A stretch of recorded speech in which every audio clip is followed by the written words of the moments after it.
ইংল্যান্ডে শিশুদের স্কুলে অনুপস্থিতি নিয়ে উদ্বেগজনক তথ্য সামনে এসেছে। সরকারি সর্বশেষ পরিসংখ্যান বিশ্লেষণ করে ল হাইভ নামক একটি আইনি সংস্থা জানিয়েছে ২০২৩-২৪ শিক্ষাবর্ষে স্কুলে অননুমোদিত অনুপস্থিতির পরিমাণ রেকর্ড ছাড়িয়েছে। তাদের বিশ্লেষণ অনুযায়ী এই সময়ে মোট ৪,৮৭,৩৪৪টি পেনাল্টি নোটিশ বা জরিমানার নোটিশ ইস্যু করা হয়েছে, যার মধ্যে ৪,৪৩,৩২২টি শুধুমাত্র ট্রাম চলাকালীন ছুটিতে যাওয়ার জন্য অনুমতি না নিয়েই ছুটি নেওয়ার ঘটনায় দেওয়া হয়েছে। এই সংখ্যা অত্যন্ত তাৎপর্যপূর্ণ, কারণ এটি ২০২১-২২ শিক্ষাবর্ষের তুলনায় প্রায় ১৩৮% বেশি, যখন এই জরিমানার সংখ্যা ছিল ১,৮৬,২৮১টি।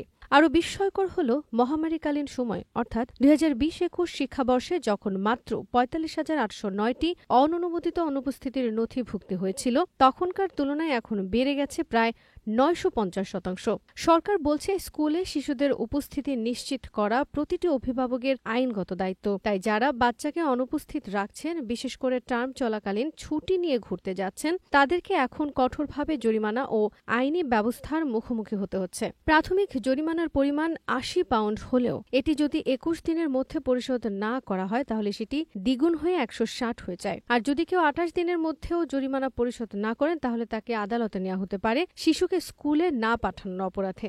সরকারি নির্দেশনা অনুযায়ী আদালতে গেলে অভিভাবককে ২৫০০ পাউন্ড পর্যন্ত জরিমানা, কমিউনিটি সার্ভিসের আদেশ বা এমনকি ৩ মাস পর্যন্ত জেল পর্যন্ত দেয়া হতে পারে। এছাড়াও আদালত চাইলে অভিভাবককে প্যারেন্টিং অর্ডার বা অভিভাবকত্ব বিষয়ক বিশেষ নির্দেশনাও দিতে পারে, যাতে তারা ভবিষ্যতে দায়িত্বশীল আচরণ করে।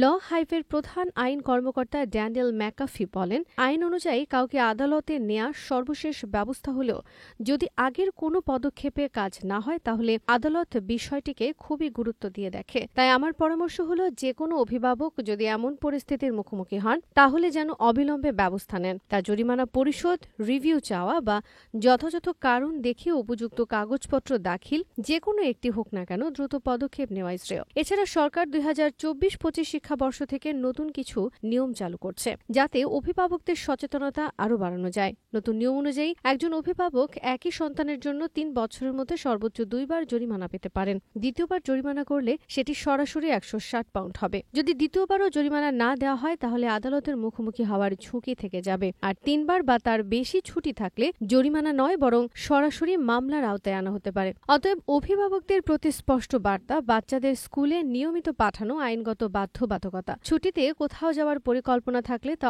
অবশ্যই আগে থেকেই স্কুল কর্তৃপক্ষের অনুমতি নিয়ে করা উচিত। সবচেয়ে ভালো হবে আপনি আপনার স্থানীয় কাউন্সিলের ওয়েবসাইটে গিয়ে দেখে নিন কোন পরিস্থিতিতে জরিমানা হতে পারে, কিভাবে জরিমানা পরিশোধ করবেন এবং কোন প্রক্রিয়ায় রিভিউ চাওয়া যায়।